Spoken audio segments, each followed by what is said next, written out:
The sun was dipping below the horizon, casting an orange glow over our quiet suburban neighborhood. Kids rode bikes in lazy circles, and the hum of lawnmowers had finally faded. Our cul-de-sac, lined with cookie-cutter houses, was the kind of place where nothing ever happened, until it did. My name's Dan, and I'm married to Lena, a woman who's tougher than anyone I've ever met. Most folks around here don't know her past. They see a fit, polite brunette who jogs at dawn and waves at neighbors. They don't know she's ex-special forces, or that her old team still has her back. Last Saturday, that ignorance cost our HOA's wannabe cops dearly. It started with a stupid complaint. Our HOA, led by a guy named Carl, a retired accountant with a power complex, had been hounding us for weeks. First, it was our mailbox, which was 0.2 inches too tall. Then our lawn was too green. Like that's a crime. The latest, our truck, parked in our own driveway, was an eyesore. Never mind that it's a clean, black F-150 we use for work. Carl's emails were relentless, each one dripping with passive-aggressive threats about fines and community standards. Lena, who's got the patience of a saint, ignored them. She's dealt with worse than Carl in war zones. Saturday morning, we were in the garage, tinkering with the truck's engine. Lena was under the hood, her hands smudged with grease, when two guys in golf carts rolled up. They wore cheap security uniforms, complete with badges that screamed, "Rent-a-cop." One was skinny with a mustache that looked glued on. The other was stocky, his shirt straining against his gut. Both had tasers clipped to their belts. I recognized them as HOA volunteers Carl had recruited to enforce rules. They called themselves the Neighborhood Watch, but everyone else called them the HOA cops. "Mr. and Mrs. Carter," Skinny said, stepping off the cart, "we've received complaints about this vehicle. It violates HOA Regulation 17B, Section 4. Lena didn't look up from the engine. "It's in our driveway. It's not your business." Stocky puffed out his chest. "Ma'am, we're authorized to issue citations. Noncompliance could lead to a lien on your property." I laughed. Couldn't help it. "A lien? For a truck? You guys serious?" Skinny's face reddened. "This is your final warning. Move the vehicle or face consequences." Lena straightened, wiping her hands on a rag. Her eyes, sharp as a hawk's, flicked between them. "Consequences? You're threatening us on our own property." Stocky unclipped his taser, holding it low like he thought it made him look tough. "We're enforcing community standards, ma'am. Don't make this difficult." That's when I noticed movement across the street. A gray SUV, parked 2 houses down, had its windows cracked. I couldn't see inside, but I knew who it was. Lena's old team, 3 ex-Special Forces operatives she'd served with, had been in town for a reunion. They'd crashed at our place the night before, swapping stories over beers. They weren't just friends. They were family, and they never left Lena's side if trouble was brewing. Lena's voice dropped, calm but deadly.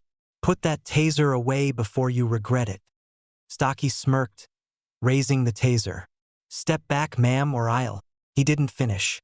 Lena moved faster than I've ever seen. In one fluid motion, she closed the gap, twisted his wrist, and had him on his knees, the taser clattering to the ground.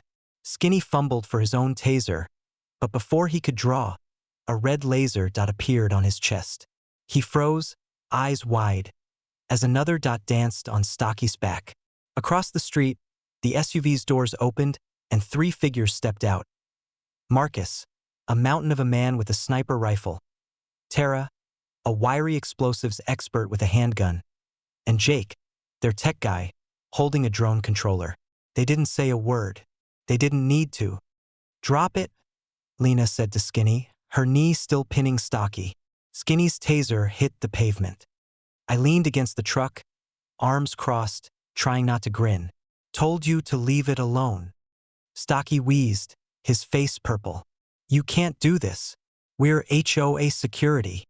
"You're idiots with tasers," Lena said, "and you just threatened a homeowner on her own land." Marcus called from across the street, his voice like gravel. You want us to call the real cops, Lena? Or handle this ourselves? Skinny stammered.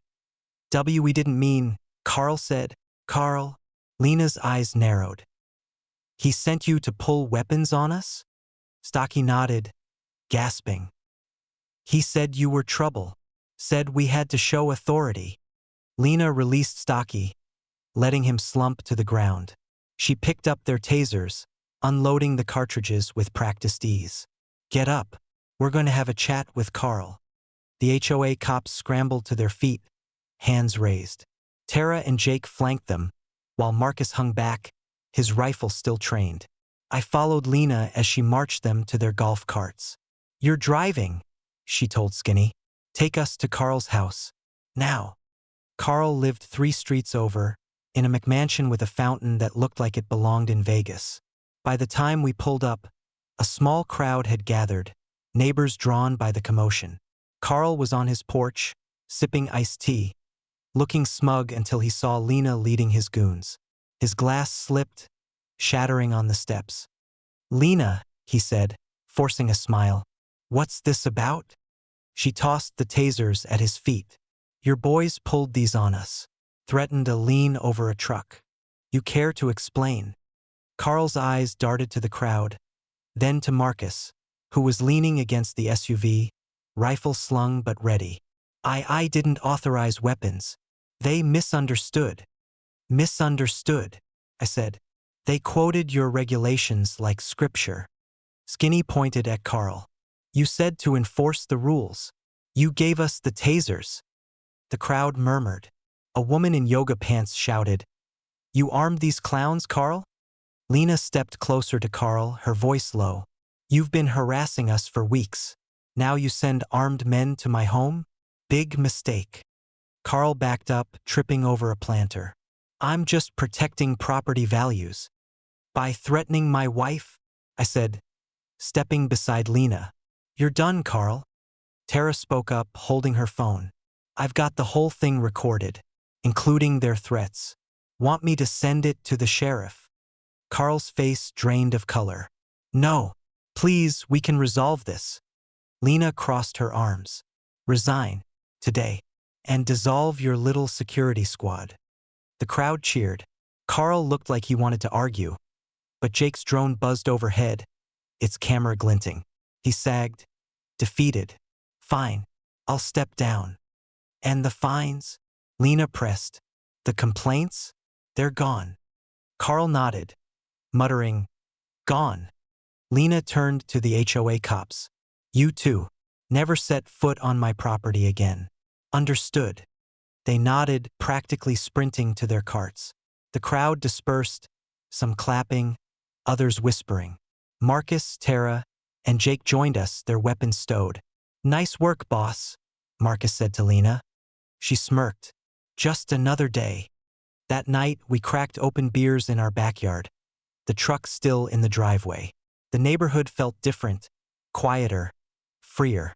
Carl's resignation email hit inboxes by morning, and the HOA's security program was scrapped. Word spread about Lena, though she shrugged it off. Let 'em talk, she said, kissing me. Keeps things interesting.